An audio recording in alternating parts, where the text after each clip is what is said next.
हमारे नौजवान बापूजी जब सत्संग करते थे तो एक ऐसा तात्विक सत्संग किया करते थे कि सत्संग सुनने वाला खुद को ऊंची स्थिति में महसूस करने लगता था। और बातों ही बातों में बापूजी ने कितनी आसानी से समझा दिया कि हमारे ऋषि मुनियों की खोज कलश या दीवार पर बनाए जाने वाले स्वस्तिक व ओम से हमारे जीवन को कितना फायदा होता है। डॉक्टर डायमंड के मैदान में जाते हम लोग, फिर डायमंड को ले आता हूँ। डायमंड ये लिख रहे हैं कि हिटलर जैसे व्यक्ति के चित्र देखने से जीवन शक्ति का ह्रास होता है, ये यंत्रों के द्वारा देखा गया। और जीसस, कृष्ण और शिव और आदि देवों के, शिव मैंने मिलाया है, उसने नहीं लिखा है, जय जय, आदि देवों के चित्र और जो प्रसन्न रहते उन व्यक्तियों की मुलाकात अथवा प्रसन्न चित्र भी देखने से जीवन शक्ति का विकास होता है। स्वस्तिक का जो चिन्ह है हम लोगों के धर्म का, उन पर उन लोगों ने प्रयोग किया है, यंत्रों से देखा है। हिटलर जब हार गया तो जो कैदी थे जिनको मरने की सजा मिली थी, जो मार दिए जाने वाले थे, उन कैदियों को हिटलर की हार के बाद छूटे कर दिए गए।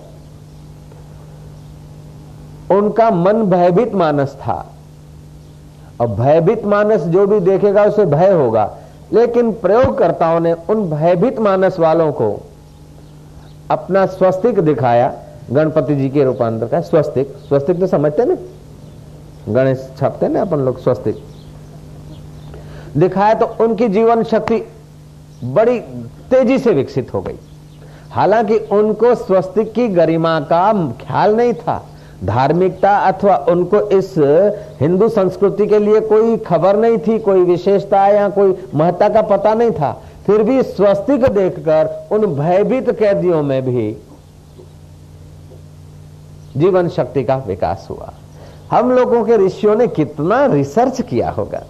कोई भी शुभ कार्य करते हैं स्वस्तिक लगा देते। दयालु ऋषियों ने कोई सत्कर्म करते हैं तो कलश रखने की भावना, कलश रखने का, तो कलश रखते समय हम नारियल आदि रखते हैं और स्वस्तिक आदि करते हैं।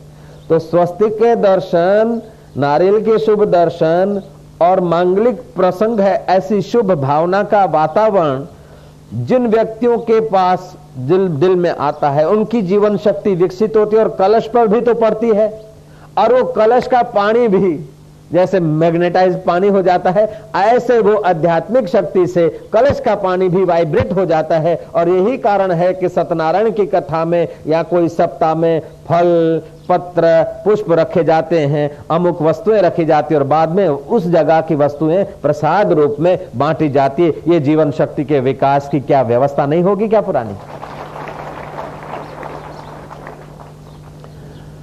आप किसी व्यक्ति से नाराज हैं, डर रहे हैं अपने बॉस से, और आपको पता है कि इसने बुलाया है, चार्जशीट देगा या कुछ डांटेगा, उस समय आप क्या करिए कि अपनी जीभ को तालू में लगा दीजिए। वो कितना डांटे फटकारे, लेकिन आपकी जीवन शक्ति घबराएगी नहीं। घबराएगी नहीं तो महाराज वो आपको कुछ कर भी नहीं सकता है।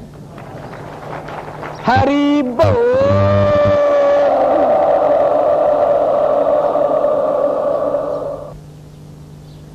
लेकिन जो तुम्हारा विकास देखकर प्रसन्न होते हैं और अपने अहंकार को जिन्होंने बाधित करके निरअहंकार पद में आराम पाया है, ऐसे पुरुषों के दर्शन से, ऐसे पुरुषों के वातावरण में जाने से जीवन शक्ति का विकास होता है। ये मेरा अनुभव है, नॉट डायमंड।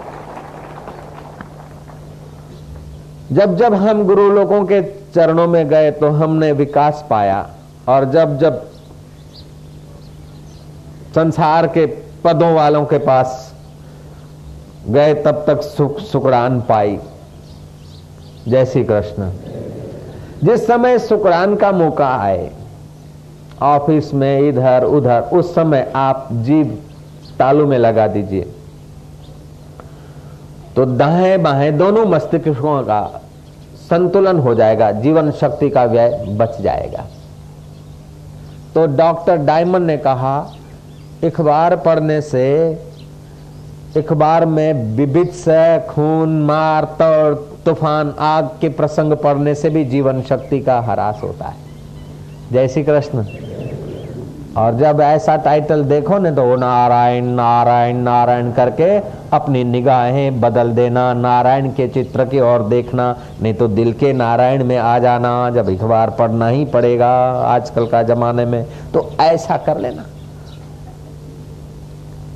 खून ये वो जो कुछ वो पहले भी होते थे, ऐसी बात नहीं कि अभी होता है, लेकिन पहले होते थे तो प्रचार प्रसार के साधन नहीं थे, तो जहां तक होते थे महदूद रहता था एक गंदगी। लेकिन अब प्रचार प्रसार के साधनों ने गंदगी को फैलाने में भी बड़ा सहयोग कर दिया, अच्छाई को फैलाने में भी सहयोग करते हैं। श्री राम। डॉक्टर डायमंड ने यह भी लिखा कि पहले के जमाने में लोग सादा सुदा जीवन जीते थे, इसलिए उनकी जीवन शक्ति मजबूत रहती थी, लंबा आयुष्य जीते थे और ताकत भर रहते थे। अब शहरों में रहते हैं और दुर्बल मानस और विकारी मानस के लोगों के बीच दूसरे रहते हैं, इसलिए सबकी जीवन शक्ति पहले जैसी नहीं रही, डाउन हो गई। तो बुद्धिमान ज्यादा भीड़ भड़ाके में अथवा दुर्बल मानस शक्ति वालों के बीच नहीं रहना पसंद करते हैं, और रहना भी पड़े जब जब तो तालू में जीभ लगा दी तो जीवन शक्ति ह्रास से बच जाती। अथवा गुरु मंत्र का चिंतन, ये मैं अपनी ओर से कहता हूं। आज मेरे को ऐसा करना पड़ा है कि जैसे कोई सिखड़ लोग रामायण का पाठ अदा करें और आपस में जरा लड़ पड़े तो लक्ष्मण भाग गया, बोले नहीं करना है, तो फिर राम आ गए कि हमने भाई रामायण का रोल बताना है, लक्ष्मण जी आज हाजिर नहीं है, तो मैं दायां पैर उठाकर कहूं तो आप समझना लक्ष्मण बोल रहा है, और बायां पैर उठा के बोलूं तो आप समझने का राम बोल रहा है, और हाथ यूं करके बोलूं तो बोलना हनुमान जी बोल रहे हैं। मोनोग्राफ। ऐसे ही कभी डायमंड की बात आती है तो कभी संतों की बात आती है, तो कभी मेरे अपने अनुभव की बात आती है। अभी का प्रोग्राम ऐसा मिश्रित है। जय जय। लेकिन डायमंड की हो चाहे दूसरों किसी की हो, छन कर तो मेरे गुरुदेव के अनुभव से निकलती है। जय जय। बात चाहे किसी की हो, करने वाला व्यक्ति का जितना ज्ञान गहरा है, समझ गहरी है, उतनी ही वे बात सारभूत में आएगी। जय श्री कृष्ण कह दे। चाहे फिर भक्ति की बात हो, नामदेव का जीवन चरित्र हो, चाहे ज्ञानदेव का हो, चाहे एकनाथ का हो, जितना सामने वाले वक्ता की ऊंचाई है उतने ही वे प्रसंग अपने ढंग से प्रस्तुत होते हैं। श्री राम। तो कृपा करके आप अपनी ऊंचाई पर चले जाइए, फिर बटाका वड़ा भी आप प्रस्तुत करेंगे तो बढ़िया होंगे, और गोटा भी बनाएंगे तो बढ़िया होंगे, और हलवा और सीरा भी बनाएंगे ने तो ज्यादा सेकेंगे नहीं। बाद में आपकी जब समझ बढ़ जाएगी तो अगर सीरा बनाना भी हो तो सीरा को आप ज्यादा सिकवाएंगे नहीं, लाल चोड़ नहीं करेंगे, क्योंकि लाल चोड़ करने से अन्न की शक्तियां नाश हो जाती। सब्जियां ज्यादा उबालने से, ज्यादा रांधने से, ज्यादा मसाला डालने से नाश हो जाती। ऐसे ही आपकी समझ बढ़ने से आपके द्वारा अगर रसोई का भी काम होगा तो बढ़िया हो जाएगा। कई ऐसे मूर्ख रसोई होते हैं, भर के डाल दिया मिर्च, है डाल दिया तेल, के जरा बढ़िया होगा, चस्कीला तो होगा लेकिन खाने वाले का सत्यानाश होगा और खिलाने वाले का घाटा होगा। श्री राम। खिलाने वाले के घाटे की परवाह न करो, लेकिन खाने वाले को ज्यादा घाटा होता है। ऐसे ही आंखों से, कान से, मुंह से, त्वचा से आप शुद्ध आहार करिए। कभी कभी घूमने जाइए, मन में विकार आ जाए, चिंता आ जाए, काम आ जाए, क्रोध आ जाए, मैं अपनी ओर से कह रहा हूं, नॉट डायमंड, उस समय आप घबराइए नहीं, चिंतित नहीं होइए, प्राण की रिदम बदल दीजिए, उस जगह से उठ जाइए, हाथ पैर धो लीजिए। काम क्रोध ये केमिकल का फोर्स है, उस समय अगर उपयोग नहीं हुआ तो फिर शांत हो जाता है। उसमें अगर ज्ञाता सहमत हो गया तो बुद्धि युक्ति लड़ाएगी काम क्रोध में सफल होने की, वैर भाव में सफल होने के लिए बुद्धि युक्ति लड़ाएगी। बुद्धि युक्ति लड़ाएगी तो आप अपनी जीवन शक्ति उन तुच्छ चीजों में खर्चोगे तो जीवन दाता को कब पहचानोगे? ऐसे ही साधक का जीवन बड़ा कीमती होता है। जब समाज में जीवन जीने को जाओगे तो ऐसे ढंग से जीना कि तुम्हारी रोग प्रतिकारक शक्ति का ह्रास न हो और रोग चला जाए। फिर तन का रोग, सामाजिक जीवन का रोग, जय जय। आप समझ रहे ना, मान का, अपमान का, बेटी बेटा का विवाह करना है, शादी करना है, जरा क्रेडिट चाहिए, लेकिन गिगड़ करके क्रेडिट बनाओगे तो क्रेडिट नहीं बनेगी।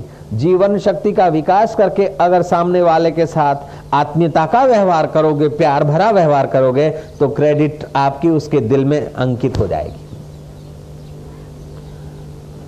ये बड़ा आदमी है, ये बड़ा आदमी, ये बड़ा आदमी, इससे रिश्ता नाता रखो ताकि अपना कुछ काम हो जाए। ऐसा करके सुकड़ते सुकड़ते बड़ों से छेड़े चिपका के रखोगे और अंदर से जीवन शक्ति नाश हो जाएगी तो बड़े ठोकर मार देंगे, पता भी नहीं चलेगा।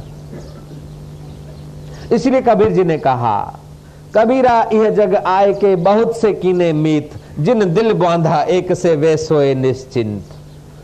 तो समाज में जो दबदबा चाहते हैं, अहंकार से भरे, ऐसे लोगों के साथ संपर्क करके आ काम माओ से, फलाना काम माओ से आपने आऊ કર્યો તો આવો દેખાવ થાય ને, फलाना काम माओ ये रहवा दो, ये छोटी समझ को छोड़ दो। अब कब तक छोटी समझ के दायरे में घूमते रहोगे? एक मजूरी करा देंगे तुमको, अब मौके पे कोई तुम्हारा नहीं रहेगा। श्री राम। और ऐसा अनुभव तुमको हुआ होगा।